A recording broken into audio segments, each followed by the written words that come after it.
All right, man. Welcome to today's episode, Better Sex in Marriage in 3 Simple Steps. This is a good one, guys. Pay attention. All right. So, wanted to feature a review. So, guys, if you're listening to the podcast, you enjoy it, please leave a review on iTunes or wherever you're listening. Write one out, rate it, and yeah, maybe you'll get featured next time. So, this is by Super Bloke. He says, Dr. Frazier shares real life experiences to address specific problems that I face day to day. He knows what he is talking about because he has lived these principles. In working his experiences into my life, I have become a stronger man because of it. If you live these principles, you can be strong too. 100%, man. That's what this is all about. All right. So the steps are number 1, own your sexuality. So your sexuality is part of who you are. Okay.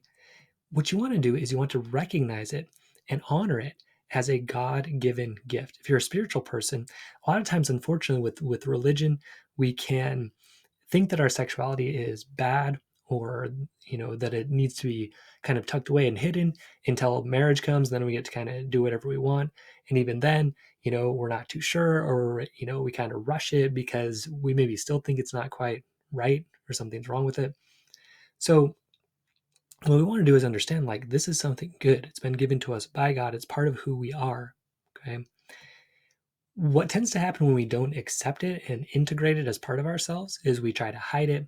We try to push it away all the time. We try to say it's bad. Anytime we have a sexual thought or sexual desire, we want to shut it down. And what usually happens when we do that is it leads to sexual outbursts. So we have we're trying to push down these sexual feelings and impulses all the time. And then we just can't take it anymore. And we go look at pornography, or, we masturbate, or we have some kind of fantasy that we can't get out of our heads because we're trying so hard to get it out of our heads. So what works really well for all of that is just understanding, like, hey, sexuality, it's part of who I am, right? It's a powerful force that I have, and it can be used for good or for evil. And so I'm going to just choose how I want to use it. And then I'm going to measure my sexual behavior in regards to how I want to use my sexuality. What I call it, your personal sexuality statement. So for me, I want to use my sexuality to connect deeply with and have fun with my wife, and also to enjoy myself, right? To feel pleasure. So what this allows me to do is a couple things. One, it lets me tune into my own sexual desires and fantasies without feeling shame and guilt about them, but then also directing them the way that I want them, which is towards my wife and having fun with my wife and being able to share some of those desires and fantasies with my wife, right? That leads to more intimacy. Okay. And so I'm not going out and watching pornography. I'm not going out and, having affairs, because I measure what I do sexually against how I want to be sexually, which is using that sexuality to connect with, have fun with my wife, enjoy myself in the context of that. Okay. So think about it. How do you want to use your sexuality, and own that for yourself? So I know there are some ladies that listen to this, which is great. So a quick word for some of the wives out there, and guys too. This will give you some perspective. But sometimes owning your sexuality is a little bit more difficult for women. They tend not to tune into their sexuality as well, especially if they're religious. Um, my wife and I were talking, and she told me that she really didn't have many sexual fantasies, and this is not uncommon for women to not really have spent much time thinking about that or considering that. Um, so for whatever reason, sometimes women just haven't taken the time to really figure this out, which is, it happens. But if that's you, and you haven't really tuned into your sexuality, it's worth it to try to figure this out, to integrate it, to make it part of you, to not just shut it away and say, oh, that's something for other people, but to say, no, like, this is a part of me. I want to enjoy it. I want to own it for myself so I can share it with my husband. So the other thing that tends to happen, maybe more for women than for men, is they focus more on giving pleasure instead of really being able to receive it. And this happens a lot with kind of religious type people too, where that idea of it's better to give than to receive translated also into the bedroom, where you think it's better to give pleasure, and you're not really too open to receiving it, and you haven't taken the time to figure out what works for you sexually either. So that can be a problem. So if you are a woman listening to this, um, it's a paradox, but when you as a woman decide to take ownership of your sexuality and your sexual fantasies and enjoy yourself sexually, right? It's actually more of a turn on for your husband because he knows that you're enjoying it. Most men, they really do want to please their wives sexually, but if as a wife you don't really know what you like, right? Your husband can't really guess or make it up. You can explore it together, which is fun, right? And it's also something you can do on your own. Is take the time, explore, find what turns you on sexually, right? Ask your girlfriends, what works for them to get some ideas.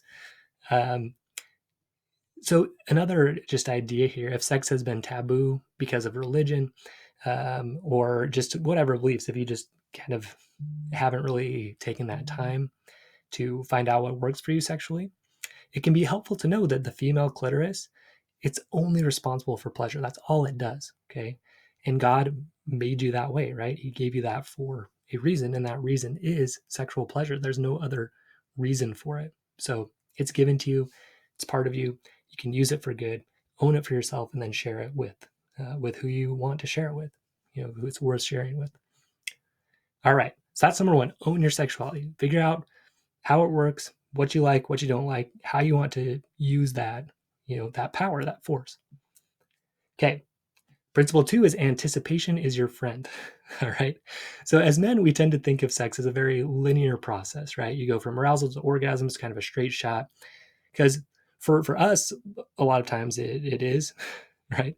Especially if we're used to just kind of, going quickly. But and we can think that's, just a clear and direct approach. But if you want to be a real expert at sex, what you want to understand is the importance of building anticipation. Okay? You want to think of the chart of sexual arousal more like a stock market, right? Where it's going up and down, but the trend is up. Okay. So, you know, it can be as simple as just, building anticipation, not even sexually, but in other areas, right? Just saying, like, I've got something for you, but you've got to wait for it. It can be just like a little gift or whatever it is. Have a surprise for her, a food or chocolate or another small gift. For my wife, actually, she likes if I actually tell her what we're doing. She doesn't love surprises as much, but she likes that anticipation, right? Of knowing that we're going to go do something fun, that I got her a meal that she really likes. She likes to just know, hey, that's coming and I'm looking forward to it. Okay. So that anticipation, it's a good thing. So to use anticipation in the bedroom, some ideas here. Again, the other thing you got to realize is that, what works for one person, one couple may not work for another. So the things I'm sharing here that may or may not work for you, you want to find out what does work for you guys. The idea is finding connection, using your sexuality, enjoying it, and then sharing it with each other, finding connection through it. So one way that you can create anticipation is talking about and sharing your fantasies. That's a big one, right? And again, some women may not have developed them that much yet. And this can be a new way to connect with each other and for her to get to know herself, right? And for you to tune into those for yourself. And the other idea of like letting her know what you want to do before you do it. Again, that idea of fantasies and kind of the different things that you want to do with her or to her, right? Telling her beforehand before you do it. Again, it might not work for everybody, but for some couples, some women, that'll help build that anticipation. So this idea too, it can be especially helpful for women who've been through trauma, right? Kind of checking, it's a way of kind of checking beforehand, making sure she sort of knows what's coming because she's been used sexually in the past. And so when you're just kind of checking, later no, she might just say, hey, like, I'm actually not okay with that. Gives her some control back, lets her know that you're not going to do anything that she's really not okay with.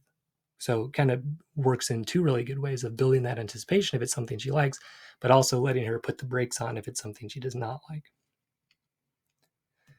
The other idea, so a lot of guys will just wait until, like, they won't build anticipation at all through the day. They won't tell her wife that she looks beautiful. They won't give her a kiss. They won't mention that, she looks great and it'd be great to be with her, later in the evening. They won't say any of that. They'll just, all of a sudden it's bedtime and then it's like, okay, time for sex, right? And that's not working. Okay. A woman, she needs time to, anticipate, get in the mood, put herself mentally there. Okay. All of that. Also, just physically, it typically takes longer for a woman to get from, not aroused to having an orgasm. Um, One of the books I just read cited some research says it takes anywhere between like 15 and 45 minutes to go from unaroused to having an orgasm. So where for guys, it's just minutes, right? So a good book about this, She Comes First by Ian Kerner, kind of talks about some specific things that you can try and do. Also Slow Sex by Nicole Daedone, Daedone, for just like some more specific ideas of what you can do. All right, so using anticipation as your friend. Third one is connecting minds and bodies through sex. At its best, sex, it really is. It's about connection, knowing and being known. If it's just about orgasm, you really are missing out for a couple of reasons. If you make it just about that, if it doesn't happen, you feel like a failure. And now instead of being a connecting thing that you could have done, it's just like, oh, I failed again and we missed the connection again. And our sex life isn't as good as, whoever's the movie stars, right? Um, so if that's your goal, you're kind of missing the point. Okay. So some ways to connect your minds and bodies we've talked about: sharing those fantasies, sharing what you like, sharing what you don't like. Making eye contact for some people can be a good way to show connection. Okay. You want to focus on enjoying the process, like having it be a pleasurable activity for both of you and sharing that connection instead of just making it orgasm focused, right? So instead of making the win or a successful session being we both had an orgasm or she had multiple orgasms or whatever, you want to make the win just enjoying that pleasurable time together, giving and receiving pleasure, sharing with each other. Okay, that's the win. It really is, guys. Like that's where really great sex happens, is where you are sharing each other's minds and bodies. Okay? Again, if that focus is enjoyment and connection, you're on your way to much better sex instead of orgasm versus no orgasm. Like, again, just making that win connection, right? Physical and mental connection. Okay, having fun, trying new things. The other thing is, as you try different things sexually, right? That's showing a new part of you. Saying, "Hey, I'd like to try this." It actually takes a lot of courage, to own that in yourself and to share it. Takes a good amount of courage. So even if your wife says no or your husband says no, you can take comfort in the idea that, hey, like I had enough courage to actually share that, and that's a win, right? That idea of self-validated intimacy that comes from David Schnarch. So another kind of paradox about this idea of making orgasm the goal is that the more you focus or the more you try to get the orgasm, the less likely you are to get it. So if instead you shift that focus and say, hey, look, orgasm or not, let's just have a good time here. Let's connect. Let's play. Let's have fun. Let's, share some different things that we want to try. If it doesn't work, that's okay. It's kind of funny, um, that is actually much more likely to get you to orgasm versus saying, we got to do it. I've got to have an orgasm. I didn't again. And, say I've got to, or if the husband, you're like, oh, I've got to give my wife an orgasm. If I don't, I failed. All of that just leads to a lot of anxiety, which is a killer for sexual arousal.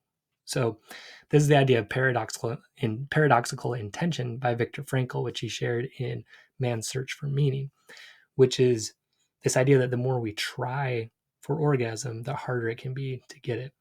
And he actually, um, because it creates that anxiety, and he actually says you can use this also to your advantage. So like if you're afraid of public speaking, for example, and you sweat a lot, this is the example he gives in the book, you can actually go in and try to make yourself sweat. And what happens is you sweat less. And eventually that even like helped cure some people from sweating because you tried to make it worse. You tried to make it conscious. Actually, I teach the same principle with some emotions that are difficult, right? If you're feeling really anxious or feeling really overwhelmed, feel it, but even try to make it worse. It sounds crazy, but it works because of this idea of paradoxical intention. As you focus on it and try to make it worse, it actually starts going away. So the opposite though happens for good things like orgasm. If you're focusing on it too much, you get anxious about it, and then you're not able to have the orgasm. All right. So, in summary, to have better sex in your marriage, first thing, own your sexuality and direct it in integrity. Know that it's part of you and then decide how you want to use that. Get to know it. Don't just shut it away. Say, hey, this is a part of me. I like to, with the guys, I like to say, God gave you a penis just like he gave you arms and legs. It's part of you. And you want to use it in a way that is in integrity and feels good and in line with who you want to be as a man and as a husband. The other thing, anticipation is your friend. So build it through the day. Let your wife know how great she looks. Get her little surprises. Tell her the things that you want to try and do. Okay, do things with her. As a woman, if you're listening to this, also that idea of owning your sexuality, knowing what works for you, finding out. Ask your friends. What works for them, and then connect bodies and minds through sex. Okay, some ways to do that: sharing fantasies, eye contact, just talking about what works, what you're going to try, what you like to try. Okay, it's powerful. It's a fun way to connect with each other. And make that focus pleasure and connection versus orgasm, because the more you try to force orgasm, especially if it doesn't happen often for you, that's probably a big part of the problem, is that you're overly focused on it versus focused on connection and pleasure. All right, guys. So if you're enjoying these podcasts, share it and leave a review on iTunes or wherever you're listening. Write out a review. Maybe you'll get featured on the next podcast here. And visit strongmenstrongmarriages.com for a 7-day series to help you create a better marriage and a better sex life as part of that. Okay, it's going to give you some really great tips. And then if you're ready to really become what I'm going to call a relationship genius, I really like that phrase.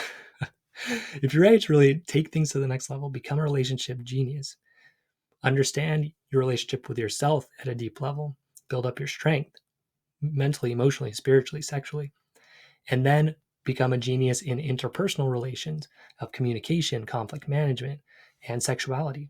Okay, if you want to really become a genius in those things, come join us in the Strongman system. You're going to figure out exactly how to do that. We're going to lay out a plan. You're going to do specific things and tools. It's not like therapy where you're just going to come and tell me your problems, right? We're going to look at, okay, sure, you've got problems, but now how do you fix them? What are the tools to fix them? That's what we learn in the system. So you can become that genius, enjoy a real intimate connection with your wife. Also, when you learn this, you have great relationships with other people, better relationships with the people around you, your kids, coworkers, all of that. All right, guys. So stay strong, men, and we'll see you next episode.